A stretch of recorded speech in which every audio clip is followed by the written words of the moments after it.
नमस्कार, आप सभी का स्वागत है श्री चैतन्य योगाश्रम के यूट्यूब चैनल पर। आज हम प्राकृतिक चिकित्सा के एक महत्वपूर्ण विषय के बारे में चर्चा करने जा रहे हैं, जिसका नाम है सूर्य किरण चिकित्सा। अब इस चिकित्सा के अंतर्गत हम जानेंगे इसका अर्थ क्या है, इसकी परिभाषाएं क्या है, इसके सिद्धांत क्या है, उपयोग क्या है, वैज्ञानिक विश्लेषण तथा सूर्य चिकित्सा के प्रकार और इसकी सावधानियाँ। ये सारी चीज़ें हम इस मुख्य विषय के अंदर जानेंगे। तो सूर्य चिकित्सा का अर्थ और परिभाषा। तो सूर्य आत्मा जगत सस्तुष, यजुर्वेद में इसकी चर्चा की गई है कि सूर्य संसार की आत्मा है। संसार का संपूर्ण भौतिक निकाय सूर्य की सत्ता पर निर्भर है। सूर्य की शक्ति के बिना किसी प्राणी, पशु पक्षी एवं वनस्पति वर्ग आदि का स्वस्थ एवं जीवित रहना असंभव है। सूर्य से ही हमें उचित शक्ति, गर्मी मिलती है। जहाँ धूप नहीं पहुँचती है वे लोग निश्चय ही निस्तेज, निष्प्राण और पीले पड़ जाते हैं। सूर्य चिकित्सा एक प्राचीन रोम चिकित्सा पद्धति है, जिसे रोमन में हिलियोथेरेपी या क्रोमोपैथी भी कहते हैं। अग्नि सृष्टि से उपादान पंच तत्वों में तीसरा उपयोगी तत्व है, परंतु दृश्य तत्व अग्नि, जल तथा पृथ्वी में प्रमुख दृश्य तत्व अग्नि ही है। अग्नि को अग्निदेव मानकर उनकी पूजा अर्चना का विधान शास्त्रकारों ने बताया है। ऋग्वेद के प्रथम मंत्र अग्निमीडे पुरोहितम यज्ञस्य देव मृत्विजम होतारं रत्नधातमं सनः पितेव सूर्यवेग्ने सुपायनो भव सचस्वानः स्वस्तये। तो इस प्रकार ये जो ऋग्वेद का जो मंत्र है, जिसमें ईश्वर के प्रत्यक्ष रूप अग्नि की ही प्रार्थना की गई है। गायत्री मंत्र में भी जो भगवत रूप महामंत्र मूल मंत्र है, इस तत्व के अधिष्ठाता सूर्य की उपासना है। धार्मिक रुचि में हिंदू और पारसी आज भी सूर्य को देवता मानते हैं और नियम पूर्वक उनकी पूजा करते हैं। सूर्य केवल प्रकाश और गर्मी ही नहीं देता, बल्कि वह बुद्धि और दीर्घायु भी देता है। तो यथा सवितानां सवतु सर्वतीतं सवितानो रस्तां दीर्घमायुः, अर्थात यह श्रेष्ठ प्रकाश जो विश्व को प्रकाशित कर रहा है, हमें सुबुद्धि और दीर्घायुष्य प्रदान करे। यह सत्य है कि जो व्यक्ति सूर्य प्रकाश का जितना ही अधिक सेवन करेगा, उसकी दिमागी शक्ति उतनी ही विकसित होगी। सूर्य प्रकाश के सेवन से मस्तिष्क में एक प्रकार की चुंबकीय शक्ति आती है, जो मनुष्य को बुद्धिमान बना देती है। हमारे पूर्वज मुनि ऋषि इसी सूर्योपासना के बदौलत बुद्धिमान बने, जिनकी जोड़ का एक भी बुद्धिमान व्यक्ति भविष्य में अब पैदा होगा या नहीं, संदिग्ध ही है। अग्नि तत्व में से हमें धन जन की प्राप्ति तथा रक्षा होती है। यथा सूर्यो नो दिवस्पातु अग्निः पृथ्वीवेभ्यः, ऋग्वेद में कहा गया है कि सूर्य हमारे दिन की रक्षा करे और अग्नि हमारे धनजन की रक्षा करे। और भी नमः सूर्याय शांताय सर्वरोग विनाशिने आयुरारोग्यम ऐश्वर्य देहि देव नमस्तुते, अर्थात शांति प्रदान करने वाले सर्व रोग नाश करने वाले सूर्य भगवान को नमस्कार है। सूर्य देव आयु, आरोग्य और ऐश्वर्य हमें दो, आपको नमस्कार है।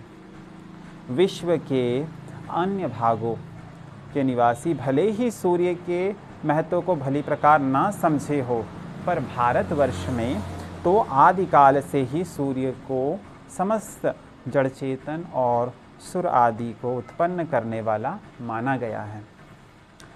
भारतीयों की दृष्टि में सूर्य ईश्वर का प्रमुख अंग नेत्र है, क्योंकि वह प्रत्यक्ष रूप से दर्शन देता है और प्रत्येक प्राणी उसको देख सकता है, जबकि अन्य देवताओं के संबंध में यह बात नहीं है।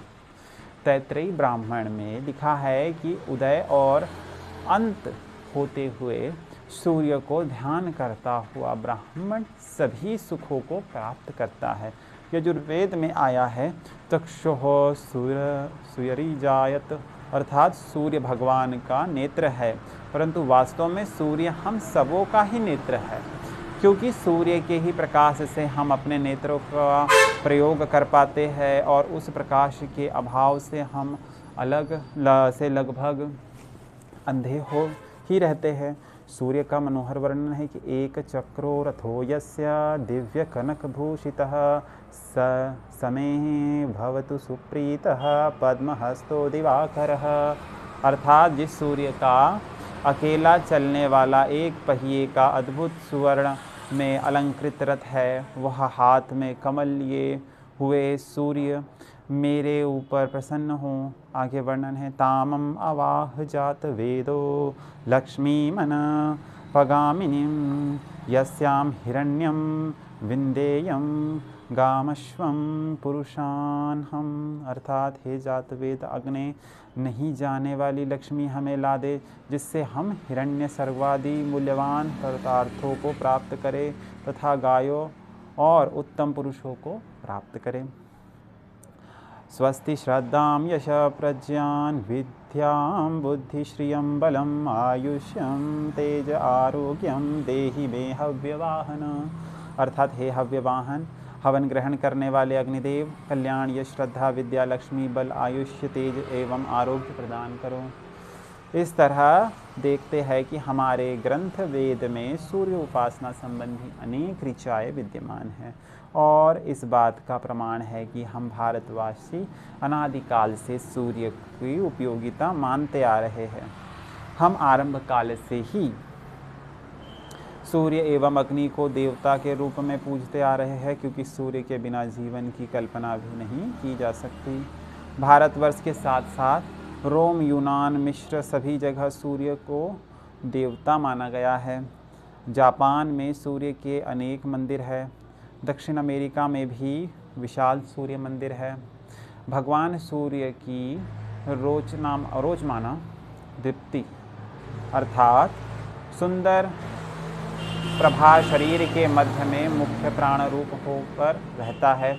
इसी से सिद्ध है कि शरीर का स्वस्थ एवं दीर्घजीवी होना भगवान सूर्य की कृपा पर निर्भर है। प्रश्नोपनिषद में उल्लेखित है सत्सर्वे प्रकाशयति तेन सर्वान् प्राणान् रश्मिषु सनिधने, अर्थात जब आदित्य प्रकाशमान होता है तब वह समस्त प्राणों को अपनी किरणों में रखता है। उपयुक्त श्लोक में एक रहस्य छिपा है, वह यह कि प्रातः काल की सूर्य किरणों में अस्वस्थता का नाश करने की ही अद्भुत शक्ति है। वह दोपहर या सायंकाल की किरणों में नहीं होती।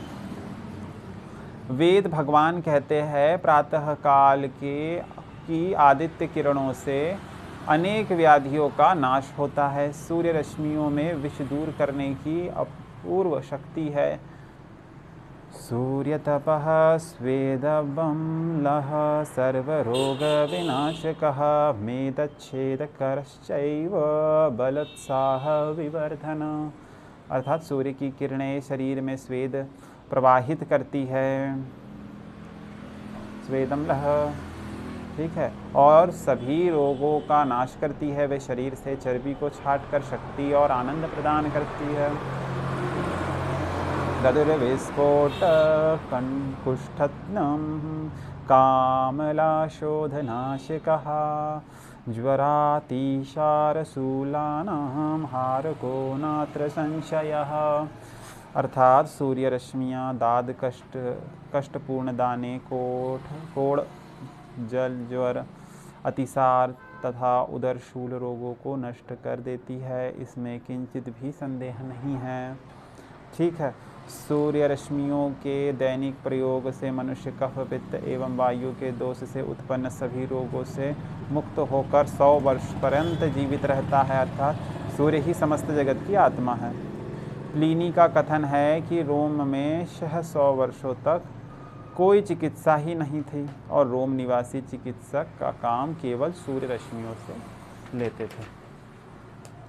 इंग्लैंड के सेंट ल्यूकस अस्पताल के चर्म रोग चिकित्सक के प्रमुख डॉक्टर वेपर्ड लाग एमडी ने 2 जुलाई 1932 में स्कीयर नामक पत्र के अंक में एक लेख निकाला है। अब उसमें वे लिखते हैं, लोगों की यह धारणा है कि सूर्य रश्मि से शरीर को अनावृत रखने से जो लाभ प्राप्त होते हैं यह हाल का अन्वेषण है, पर सच बात यह है कि प्राचीन काल से भी लोग सूर्य प्रकाश चिकित्सा से अनभिज्ञ न थे और ईसाई सन के प्रारंभ से पूर्व से भी यह उपाय काम में लाया जाता था। प्राचीन महापुरुषों के लेखों से और आधुनिक पुरातत्व संबंधी खुदाई से यह बात सिद्ध हो जाती है। यूनानी लोग धूप स्नान अपने भवनों की अट्टालिकाओं में लेट कर करते थे। यूनानी देवता के मंदिर के पास खुदाई के एक लंबा पथ मिला है जो रोगियों के कमरों में लगाया हुआ है और जहां रोगी धूप स्नान करते थे।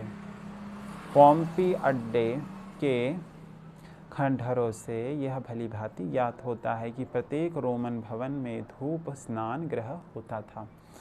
ईसा से 400-500 जो वर्ष है पूर्व हिपोक्रेट्स, जिसको प्राकृतिक चिकित्सा प्रणाली का जनक कहते हैं, अपने रोगियों को नियमित रूप से सूर्य स्नान करवाता था। मिस्र का सम्राट फिरौन द्वितीय धूप स्नान का बड़ा प्रेमी था। ग्रीक निवासी घर के बाहर सूर्य प्रकाश में लगभग नंगे ही व्यायाम करते थे, जिससे उनके शरीर पर वायु और प्रकाश का भरपूर प्रभाव पड़ता था। डिमोस्थनीज यूनान का एक विख्यात व्यक्ति था। प्रतिदिन नियमित रूप से 1 घंटा धूप तापता था और औरों को भी सलाह देता था। उपरोक्त विवेचन से आप सूर्य चिकित्सा का अर्थ, परिभाषा और महत्व और एक ऐतिहासिकता को समझ सकते हैं। अब इसके सिद्धांत और उपयोग, तो सूर्य किरण की जो चिकित्सा होती है उसका सिद्धांत क्या है, उसका उपयोग क्या होता है, तो इसके बारे में अब हम चर्चा करेंगे। तो जिस सूर्य प्रकाश से संसार का तम क्षण मात्र में नाश को प्राप्त हो जाता है, जिस सूर्य प्रकाश से सृष्टि के कण कण में जीवन का, शक्ति का, सौंदर्य का और ऐश्वर्य का संचार एवं प्राकट्य होता है, तथा जिस सूर्य प्रकाश की सुनहरी किरणें सागर के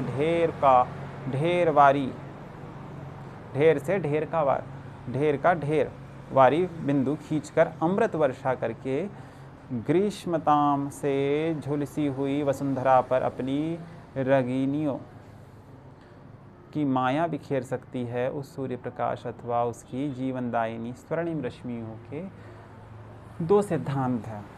पहला, प्राणी का संपूर्ण शरीर रंगीन है। बाहर से देखने वाले सभी अंगों का रंग भिन्न है और भीतर के अवयव अलग अलग रंग लिए हुए हैं। मनुष्य की वाणी एवं विचारों के प्रकंपन भी रंगीन है। मनुष्य का पूरा शरीर रंगों का पिंड है। शारीरिक विकास की मुख्यतः सूर्य की शक्ति, किरणों, रंगों तथा ताप पर निर्भर होना, यह प्राकृतिक विज्ञान का सर्वोत्तम तथ्य है। जब प्राणी के जीवन और स्वास्थ्य का आधार सूर्य है, तो सूर्य किरणों से उत्पन्न रंगों से सही चिकित्सा होने का संदेह की कोई गुंजाइश नहीं होनी चाहिए। प्राकृतिक नियम है जो चिकित्सा जितनी स्वाभाविक होगी उतनी ही प्रभावशाली होगी। अब प्रश्न उठता है कि सूर्य किरणों का उपयोग क्या होना चाहिए। ये तो इसके सिद्धांत हो गए 2, लेकिन इसका उपयोग के बारे में पूछा गया है। तो मानव की रोग निवृत्ति के लिए सूर्य प्रकाश को भगवान का एक वरदान ही समझना चाहिए। कारण प्रसिद्ध डॉक्टर रिकली के अनुसार मानव जलचर न होकर वायु और प्रकाश का प्राणी है। इसीलिए वायु और प्रकाश के ऊपर जहाँ हमारा विकास और जीवन अवलंबित है, वहीं उनमें हमारे रोगों का दूर करने के गुण भी विद्यमान होने ही चाहिए। मानव कल्याण के लिए तो उपयुक्त डॉक्टर ने प्रकाश की सर्वोपरि प्रकाश को जो सर्वोपरि बताया दिया है। वह कहता है कि water is good but air is better and light is best of all. सूर्य प्रकाश की स्वास्थ्यवर्धक एवं रोगनाशक शक्ति एक कहावत है। जिस मकान में सूर्य प्रकाश का प्रवेश नहीं होता, डॉक्टर का प्रवेश होता है। इस कहावत में बहुत कुछ तथ्य है, क्योंकि क्योंकि रोग के कीटाणु अंधकार में ही वृद्धि पाते हैं और प्रकाश उनके लिए काल है। अतः जिस स्थल पर सूर्य की किरणें बरसती है वहाँ रोग टिक ही नहीं सकते। पौधों के लिए ही सौर किरण की किरण नितांत प्रयोजनीय नहीं है, बल्कि जीवन के लिए भी उसकी सर्वप्रथम आवश्यकता है। विज्ञान से यह बात सिद्ध हो चुकी है कि सूर्य किरणों के अभाव में कोई भी प्राणी पनप नहीं सकता। संसार में जिस भाग में प्रकृति की यह देन बरस रही है उसे बड़ा भाग्यवान भाग समझना चाहिए। नदियों और जलाशयों के जल सूर्य प्रकाश के प्रताप से ही शुद्ध, स्वच्छ और निर्मल रहते हैं, परंतु यह सब कुछ होते हुए भी जिन्हें सूर्य के विपुल शक्ति का पता नहीं है वे उसके लाभ से वंचित ही रहते हैं। सूर्य प्रकाश से शरीर में प्राणों का संचार होता है, जिसकी आवश्यकता हमें सदैव रहती है। अतएव हमें सोने, बैठने, रहने तथा भोजन करने के स्थान को खूब हवादार और प्रकाशमय रखना चाहिए। घर इस प्रकार बनाना चाहिए जिसमें सूर्य किरणों का प्रकाश अनवरत आता रहे। उत्तम स्वास्थ्य के जिज्ञासुओं को कभी कभी नंगे बदन धूप में टहलना या बैठना चाहिए। इससे न केवल स्वास्थ्य सुधारेगा अपितु नैसर्गिक सौंदर्य वृद्धि भी होगी। शरीर चर्म के लिए सूर्य रश्मियाँ टॉनिक का काम करती है। सूर्य किरणों में स्नान करने वाले बच्चे बली, पुष्ट और निरोग होते हैं। अब तो पाश्चात्य देशों में एक नंगा संप्रदाय ही खुल गया है। यह है there is some nude beach also in European country, जिसका स्थूल सिद्धांत सूर्य किरणों की स्वास्थ्य संबंधी असाधारण गुणकारिता पर ही निर्भर है। सूर्य प्रकाश द्वारा स्वास्थ्य प्राप्त करने के लिए यह आवश्यक नहीं है कि हर समय धूप में ही रहा जाए। प्रतिदिन प्रातःकाल कम से कम 10 से 20 मिनट नंगे बदन सूर्य प्रकाश लेना यथेष्ट है। सिर और आँखों को धूप से बचाए रखना चाहिए तथा धूप स्नान के बाद जल से स्नान करना जरूरी है। शरीर को तंग कपड़ों से कभी भी नहीं जकड़ना चाहिए, बल्कि इसके बदले स्वस्थ, हवादार एवं ढीला ढाला वस्त्र पहनना चाहिए, जिससे सूर्य की किरणें शरीर की त्वचा पर तक पहुंचकर लाभ पहुंचा सके। सूर्य का गुणगान अनेकों वृद्धों ने भी किया है। Mister AB. गार्डन आदिकाल से मानव, पशु, पक्षी तथा वनस्पति सभी सूर्य प्रकाश से लाभ उठा रहे हैं। धूप से ही उनमें सुंदरता आती है और स्वास्थ्य भी। हिंदुओं में जो सूर्य को भगवान मानकर उसकी पूजा की जाती है, यही रहस्य है। सूर्य प्रकाश का निसंदेह स्वास्थ्यवर्धक शक्ति है। जेम्स कुक ने यह कहा है, डॉक्टर जेम्स कुक ने कहा कि ये बड़ी स्वास्थ्यवर्धक शक्ति है। डॉक्टर फीवर्स विंस्लो अपनी रचना light its influence on life and health में लिखते हैं, यह मानी हुई बात है कि जो लोग अंधेरे में रहते या काम करते हैं उनके शरीर और मस्तिष्क दोनों की हालत बड़ी खराब रहती है। डॉक्टर डेविड सूर्य प्रकृति की प्रयोगशाला में विशेष स्वास्थ्यवर्धक वस्तु है। हर प्रकार के रोग, चाहे वे कितने ही पुराने और पेचीदा हो, सूर्य किरणों की सहायता से अच्छे किए जा सकते हैं। विजातीय पदार्थ जिसकी रहना रोग का कारण है, दूर करने में सूर्य की शक्ति बड़ी कारगर है। सूर्य की किरणें रक्त की शुद्ध तथा उसके प्रवाह को, शक्ति को बढ़ाती है। मतलब शरीर के रक्त की शुद्धि उसके प्रवाह को बढ़ाती है और शक्ति को बढ़ाती है। डॉक्टर स्टीवेंस ये कहते हैं, जब सूर्य रश्मियाँ मनुष्य के नंगे शरीर पर सीधी पड़ती है तो वे शरीर के केवल ऊपरी भाग के रोगाणुओं का ही नाश नहीं करती, अपितु शरीर के भीतरी भाग के रोगाणु को भी उससे नष्ट हो जाते हैं। प्रकाश अपनी उष्णता एवं रोगनाशक शक्ति द्वारा केवल त्वचा के छिद्रों को ही नहीं खोलता तथा मस्तिष्क को भी प्रकाशित करता है। वह केवल रक्त को ही नहीं शुद्ध करता बल्कि शरीर की नस नस में प्रवेश कर उसे स्वच्छता प्रदान करता है। अब मिस फ्रैंकलिन जब कभी संभव हो सूर्य प्रकाश में अपना अधिक से अधिक समय व्यतीत करें। डॉक्टर रिडॉक शारीरिक विकास एवं सुंदर स्वास्थ्य के बनाए रखने में सूर्य प्रकाश का महत्व कभी पूरी तरह नहीं समझा गया। खुले प्रकाश में कुछ घंटों तक प्रतिदिन रहना प्रत्येक नर नारी को अपना दिनचर्या का एक अंग बनाना चाहिए। Doctor F.G. वेल्स दक्षिण पूर्वी अफ्रीका के निवासियों की अद्भुत शक्ति का रहस्य केवल उनका खुली हवा और प्रकाश में नंगे शरीर रहना है। डॉक्टर जेम्स सी जैक्सन सूर्य प्रकाश के सेवन से मस्तिष्क में चुंबकीय शक्ति की वृद्धि होती है, जो एक अनूठी चीज़ है। अब सूर्य किरणों के हम गुणों के बारे में जानेंगे। इस सूर्य किरणों के गुण क्या है? तो सूर्य किरणों में अलग अलग किरणें बताई गई है, जैसे कि लाल किरण के बारे में। तो लाल किरणों के बारे में, तो लाल किरणें जो है सूर्य रश्मि पुंज में 80% केवल लाल किरणें और तीव्र लाल किरणें होती हैं। ये गर्मी की किरणें होती है जिनको हमारे चर्म भाग 100% सोख लेते हैं। स्नायु मंडल को उत्तेजित करना इसका विशेष कार्य है। लाल रंग के कमरे में बैठकर खाने से पाचन बिगड़ जाता है और पेट के कितने ही रोग हो जाते हैं। लाल रंग गर्मी बढ़ाता है, यही कारण है कि जाड़ों में हम लाल रंग के अस्तर की रजाई इस्तेमाल करते हैं। रक्तहीनता तथा गठिया आदि रोगों में लाल कपड़े पहनना उपकारी है। जिसका हृदय दुर्बल हो वह लाल रंग का वस्त्र ना पहने। जिनके पाँव सदैव ठंडे रहते हो वह लाल रंग का मोजा लाभ के साथ पहन सकते हैं। यह रंग चंचलता उत्पन्न करता है और स्वभाव में प्रखरता लाता है, परंतु गुलाबी रंग प्रेम का प्रतीक है।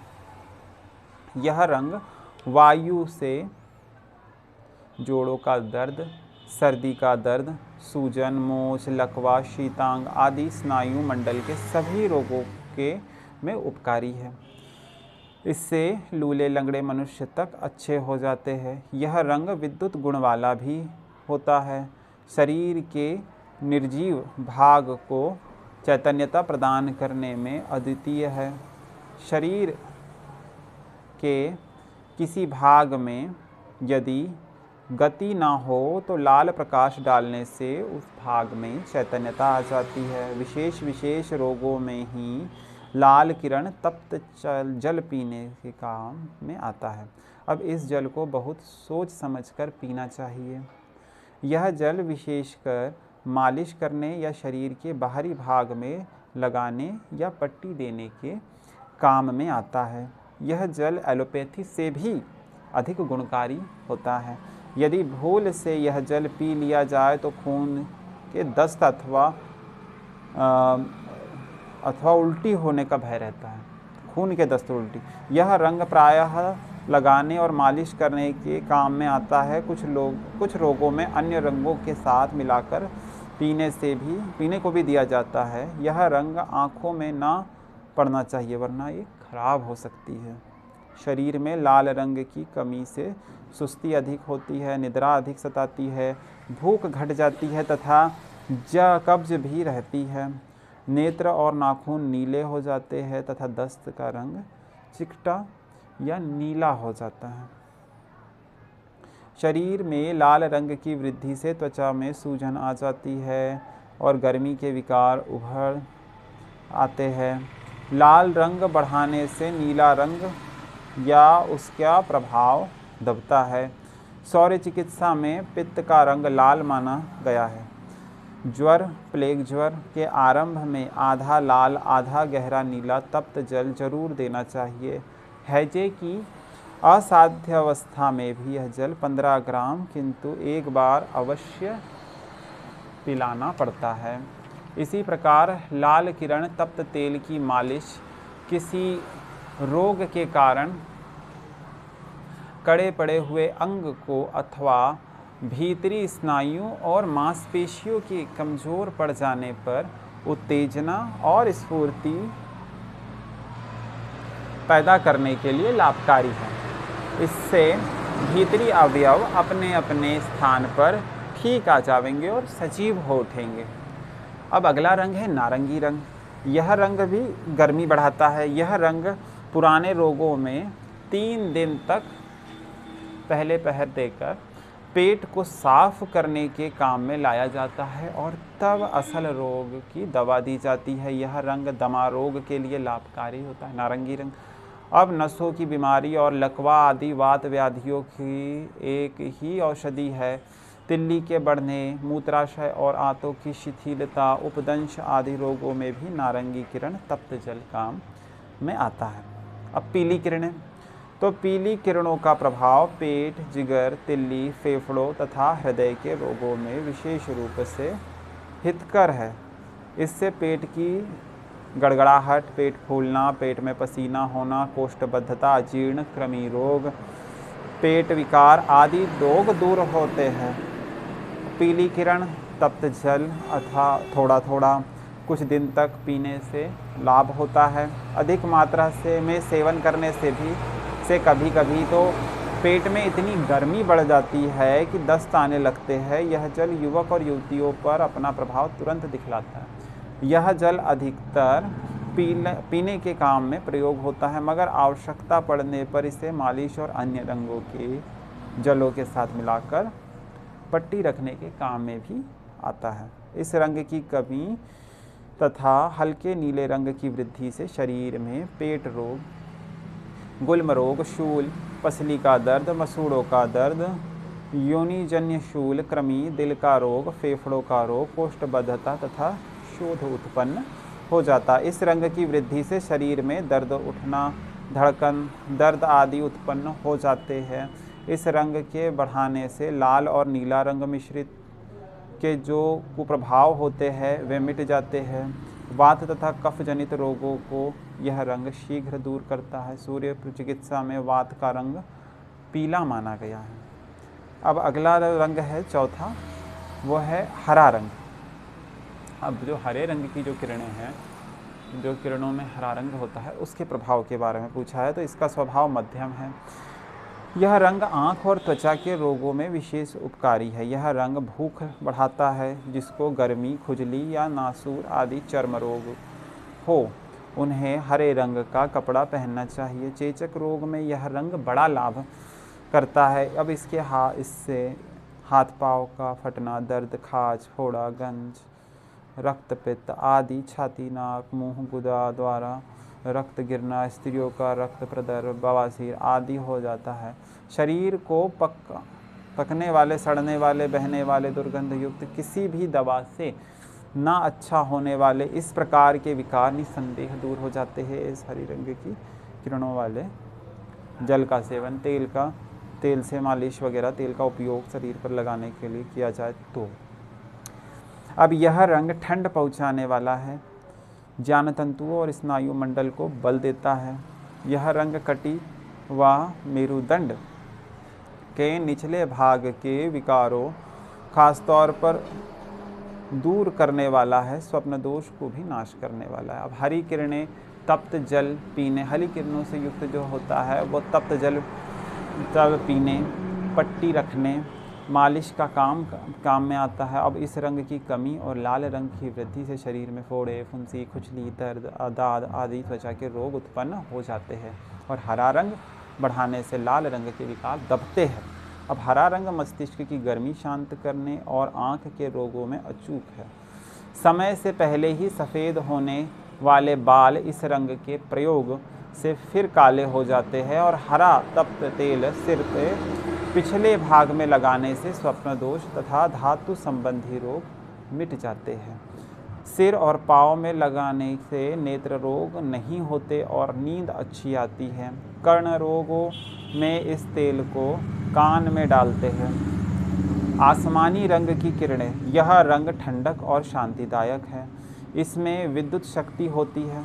यह पौष्टिक भी होता है, इसीलिए परंतु कब्ज भी करने वाला होता है। जब शरीर का कोई भाग या समस्त शरीर गर्म हो उस समय इस रंग का प्रयोग करना चाहिए। गर्मी की अधिकता से होने वाले रोग जैसे ज्वर, श्वास, कास, सिर पीड़ा, पेचिश, अतिसार, संग्रहणी, मस्तिष्क के रोग, प्रमेह, पथरी, मूल विकार, मूत्र विकार आदि इस रंग से सरलता के साथ अच्छे हो जाते हैं। तो यह आसमानी रंग के अत्यंत ही उपयोगी लाभ बताए गए हैं। अब यह रंग जो होता है सब रंगों में श्रेष्ठ है। जो आसमानी रंग है ये सब रंगों में श्रेष्ठ है और प्रतिमात्र का नैसर्गिक जीवन इस रंग पर निर्भर करता है। यही कारण है कि समस्त पृथ्वी पर फैले हुए आकाश का रंग नीला है और इसी रंग द्वारा जीवों को जीवन शक्ति की प्राप्ति होती है। यह रंग भक्ति, अनुराग एवं प्रेम का जनक है। हिंदू शास्त्र में राम और कृष्ण के नीले वर्ण विग्रह के ध्यान का विधान है। उसका एक अभिप्राय यह भी है कि नीले वर्ण अनायास ही शांति प्रदान करता है। यह रंग जितना ही हल्का होगा उतनी ही अधिक ठंडक देने वाला होगा और जितना अधिक गहरा होगा उतना ही उसमें गर्मी होगी। आसमानी किरण तप्त जल सब रोगों पर चलता है और गुण करता है, किंतु यदि गले के छाले हो गए हो, कांटे पड़ गए हो, पीप बहता हो, रुधिर बहता हो, तो इस पानी के प्रयोग से प्रथम छाले बढ़ते मालूम होंगे, परंतु इससे घबराना नहीं चाहिए। उपचार चलने देना चाहिए, अवश्य लाभ होगा। यह रंग पीने, पट्टी रखने दोनों के काम में आता है। चुपचाप बैठा नहीं जाता। कभी कभी शरीर गर्म हो जाता है और पतले दस्त भी आने लगते हैं। आंखें गुलाबी, नाखून लाल, पेशाब लालिमा लिए हुए पीला और दस्त पीला या लाल होगा। यदि इस रंग के जल से घाव धोना पड़े तो धोने दें। इस जल का अधिक देर तक प्रयोग नहीं करना चाहिए, अन्यथा घाव में पीड़ा होने लगेगी। सूर्य चिकित्सा में कफ का रंग नीला माना गया है। अब यदि ततैया, बिच्छू, शहद की मधुमक्खी आदि काट खाए तो यह जल का उस स्थान पर उपयोग करने से, उस स्थान पर मल देने से या फिर उसकी पट्टी रख देने से आराम हो जाता है। आसमानी किरण तप्त तेल की मालिश कुछ दिनों तक रोज आधा घंटे तक धूप में बैठकर करने से शरीर गठीला हो जाता है और बल की वृद्धि होती है। नीली किरणें, इस रंग की कमी और लाल रंग की अधिकता से मनुष्य ज्वर, अतिसार एवं पेट की मरोड़ आदि रोग से पीड़ित हो जाता है। नीली किरण तप्त तेल के व्यवहार से कुछ समय में बालों का सफ़ेद होना, कड़े होना, गिरना, सिर दर्द इत्यादि पीड़ाएं समूल नष्ट हो जाती है। यह तेल बालों को बढ़ाकर दिमाग को तर और शांत रखता है तथा ताकत पहुंचाता है।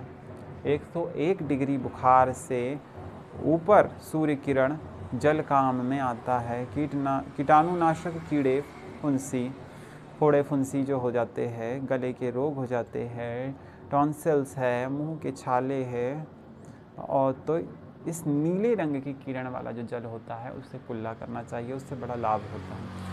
अब बैंगनी रंग के बारे में बताते हैं कि बैंगनी रंग की जो किरणें हैं तो इस रंग की प्रकृति भी नीले और हरे रंग की भांति शीतल है। यह रंग शरीर का ताप कम करने में गुणकारी होती है।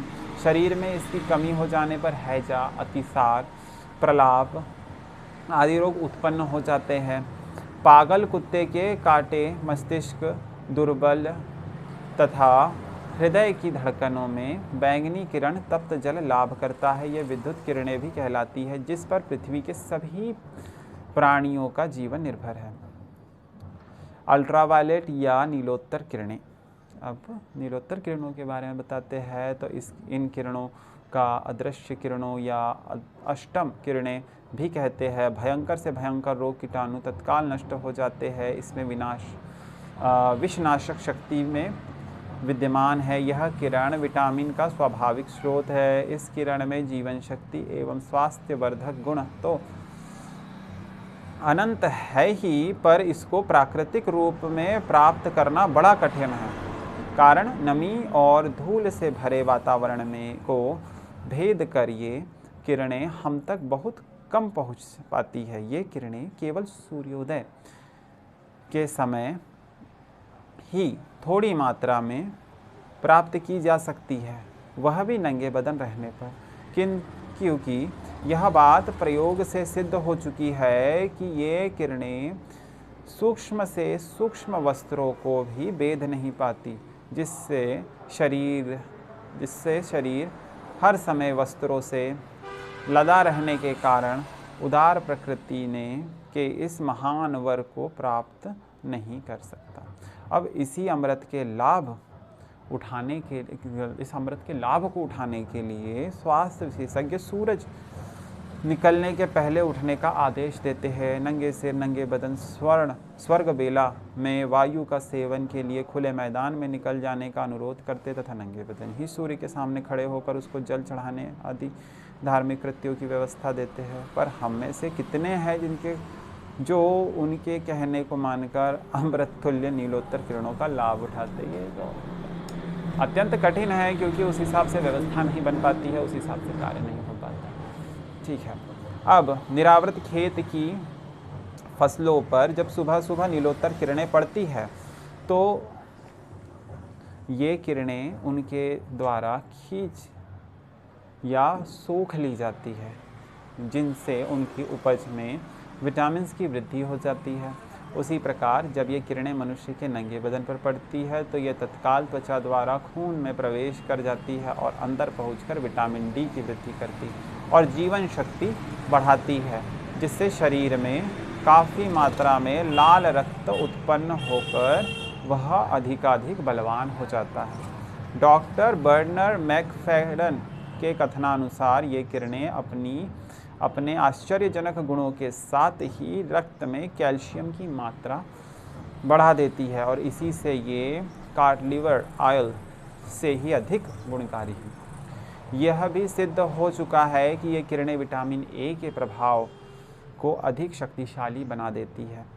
विश्व के समस्त सफल प्राकृतिक चिकित्सक, जिनमें बर्नर मैकफेडन, बेनेडिक्ट लस्ट तथा स्टैनली लीफ आदि है, इन किरणों का प्रयोग अपने स्वास्थ्य ग्रहों में सफलता से साथ किया है। अब उनका कहना है कि ये किरणें श्वेत और लाल रंग कणों कैल्शियम, फास्फोरस, फॉस्फेट, आयोडीन और लोहा इत्यादि में समता पैदा कर देती है।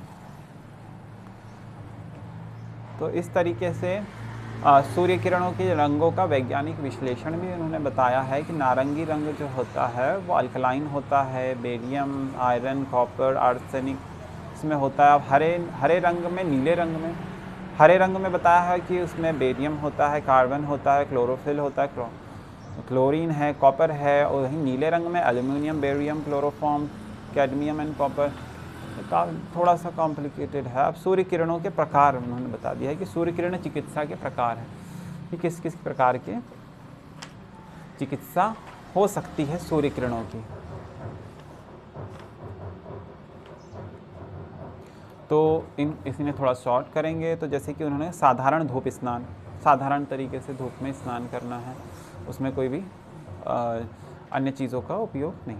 पसीना लाने के लिए धूप स्नान, तो पसीना लाने के लिए जो धूप स्नान है वो काफ़ी लंबे समय के लिए, जैसे कि अब साधारण धूप स्नान के बारे में बात की जाती है ना, तो वो साधारण धूप स्नान के लिए ज़मीन पर, जैसे तख्त पर, चटाई पर, दरी पर, ऐसी जगह लेटना चाहिए जहाँ धूप तो काफ़ी हो पर हवा तेज ना हो। अब सिर को अच्छी तरह से कपड़े से या छतरी से ढक लेना चाहिए तथा जितनी देर इच्छा हो और अच्छा मालूम पड़े उतनी ही देर लेटना चाहिए। पसीना निकल जाए तो अच्छा है, पर शुरू में ही पसीना निकालने के लिए तकलीफ़ सहकर धूप में रहना चाहिए। अब सूर्य स्नान द्वारा पसीना निकालना इस वजह से ज़रूरी होता है कि इस पसीने द्वारा अंदर के विकार और गंदगी बाहर निकल जाती है। इस स्नान से निरोग शरीर रोगों से बचा रहता है और रोगी शरीर प्राकृतिक चिकित्सा संबंधी अन्य उपचारों के साथ धीरे धीरे रोग मुक्त हो जाता है। अब पसीना लाने के लिए धूप स्नान, तो दूसरा है कि गर्म पानी पीकर और निर्वस्त्र होकर धूप स्नान 20 से 30 मिनट तक लेने से पसीना बह चलेगा। किसी किसी को पसीना नहीं भी आता है, पर पसीना आए या ना आए, दोनों हालतों में आधा घंटा बाद उठकर ठंडे जल से स्नान कर लेना आवश्यक है। जिन लोगों को इस स्नान से व्यक्ति को पसीना ना आए, उन्हें इस स्नान को 3-4 बार करने के बाद पसीना आने लगेगा। इस स्नान को लेते समय सिर पर ठंडे पानी से भीगी तौलिया रखना तथा बीच बीच में थोड़ा थोड़ा गर्म पानी पीते रहना जरूरी है। अब सप्त किरण स्नान या धूप स्नान ये बताया गया है। फिर उसके बाद है रिकली का धूप स्नान। फिर है रिकली के धूप स्नान के बाद उन्होंने बताया कि कूने का धूप स्नान। तो ये सबकी अलग अलग प्रक्रिया है। जैसे कि जो प्राकृतिक चिकित्सक रिकले हैं उन्होंने अलग एक तरीका बताया है, कूने हैं प्राकृतिक चिकित्सक उन्होंने एक अपना अलग तरीका बताया है। तो उन्होंने उनके तरीके के अनुसार ये अलग अलग प्रकार के धूप स्नान है, सूर्य किरणों का उपयोग है। अब भीगी चादर के माध्यम से धूप स्नान, जीवनी शक्ति धूप स्नान, ठंडी पट्टी के योग से धूप स्नान, अब छोटे बच्चों के लिए धूप स्नान, सप्त किरण स्नान व धूप स्नान। तो इस तरीके से अन्य तरीके से, और ये सभी जो है अत्यंत ही उपयोगी है अनेक प्रकार के रोगों के निजात के लिए। अब इसकी सावधानियां हम जान लेते हैं। सावधानियां हम थोड़ा डिटेल में जान लेंगे कि सूर्य स्नान करते समय सिर को धूप से बचाए रखना चाहिए। इसके लिए सिर को साए में रखना चाहिए या भीगे रुमाल या हरे पत्तों से ढके रखना चाहिए। धूप नहान लेने जाने से पहले सिर, मुंह, गर्दन को अच्छी तरह धो लेना भी ज़रूरी है। धूप स्नान जो होता है उसको लेने जाने की जो पहले है उसे सिर, मुंह और गर्दन को अच्छी तरह धो लेना ज़रूरी है। कड़ी धूप में सूर्य स्नान नहीं लेना चाहिए। इसके लिए प्रातःकाल एवं सायंकाल की हल्की किरणें ही है उत्तम होती है। धूप स्नान का समय रोज रोज धीरे धीरे बढ़ावे। एक बार में ही अधिक देर तक धूप स्नान ना ले। 1 घंटे से अधिक देर तक धूप स्नान कभी भी नहीं लेना चाहिए, क्योंकि जैसे अधिक भोजन चाहे वह कितना ही अच्छा एवं लाभकारी क्यों ना हो, शरीर को हानि पहुंचाता है, वैसे ही सूर्य वह कितना ही अच्छा एवं लाभकारी क्यों ना हो, शरीर को हानि पहुंचाता है। वैसे ही सूर्य ताप को भी समझना चाहिए। उचित समय तक धूप स्नान लेने से शरीर के अनेकों प्रकार के लाभ होते हैं। शारीरिक जीवनी शक्ति बढ़ती है, हड्डियां दृढ़ होती है, शरीर को विटामिन डी मिलता है तथा बहुत से रोग अच्छे होते हैं। किंतु जब आवश्यकता से अधिक देर तक धूप स्नान लिया जाएगा तो शरीर झुलस सकता है, वह काला पड़ सकता है, भूख मर सकती है तथा शरीर की अस्थियों में आवश्यकता से अधिक विटामिन डी की वृद्धि हो सकती है। आदि कमजोरी की दशा में सूर्य स्नान जाड़ों में 7 मिनट तथा गर्मियों में 3 मिनट से ही शुरू करना चाहिए। धूप स्नान लेते समय जितनी देर स्नान करने हो उसके 4 भाग करके पीठ के बल, पेट के बल, दाहिनी करवट, बाई करवट लेटकर धूप का सेवन करे, जिससे शरीर का कोई भी अंग धूप स्नान से वंचित न रह जाए। धूप स्नान लेते समय शरीर निर्वस्त्र हो तो सर्वोत्तम, अन्यथा केवल एक लंगोटी धारण करे। स्त्रियां पतले कपड़े पहनकर धूप स्नान कर सकती। खुले स्थान में जहां जोर से हवा न आती हो सूर्य स्नान करें। भोजन के 1.5 घंटे के बाद सूर्य स्नान करना चाहिए। इसी तरह सूर्य स्नान के तुरंत बाद खाना भी ठीक नहीं। सूर्य स्नान के बाद अच्छी तरह ठंडे जल से नहाकर तथा भीगे तौलिए से शरीर के प्रत्येक अंग को अच्छी तरह पोंछकर थोड़ी देर तेज़ी से टहलना चाहिए। अब सूर्य स्नान के बाद यदि शरीर में फुर्ती, उत्साह आता जान पड़े तो स्नान को सफल समझे, परंतु यदि सिर के दर्द तथा अन्य किसी प्रकार का कष्ट का अनुभव हो तो सूर्य स्नान का समय दूसरे दिन कुछ कम कर दे। सूर्य स्नान रोज़ नियमित रूप से ले, इसमें नागा करना ठीक नहीं होगा। ऐसा करने से लाभ होता है। जोड़ों में सूर्य स्नान के लिए भारत में 12 से 2 बजे के बीच तक, गर्मियों में तो जाड़े का जो मौसम होता है, ठंडी का जो मौसम होता है, उसमें 12 से 2, गर्मियों में 8 से 10 सुबह और फिर 3 से 5 तक शाम का समय ठीक ही श्रेयस्कर है। किंतु लू चलते समय यह स्नान कदापि नहीं लेना चाहिए। दिल की बीमारी और ज्वर वाले रोगियों को सूर्य स्नान नहीं करना चाहिए। थोड़ी मात्रा में ज्वर रहता हो तो फुफ्फुस के रोग में धूप स्नान किया जा सकता है, पर नियम यही है कि ज्वर बने रहने की हालत में यह स्नान नहीं करना चाहिए। तो इस प्रकार से इसकी सावधानियां बताई गई है। इसी के साथ यह सूर्य किरण की जो चिकित्सा है, जिसमें इसका अर्थ है, इसकी परिभाषाएं हमने बताई है, इसके प्रकार बताए हैं हमने, इसके उपयोग बताए हैं, इसके वैज्ञानिक दृष्टिकोण भी बताए हैं, सावधानियां बताई हैं। तो ये सारी चीज़ें हमने एक विषय में सम्मिलित करने की कोशिश की है। अगली वीडियो में हम मिलेंगे किसी प्राकृतिक चिकित्सा से जुड़े ही किसी नए विषय के साथ। तब तक के लिए धन्यवाद। ओम शांति।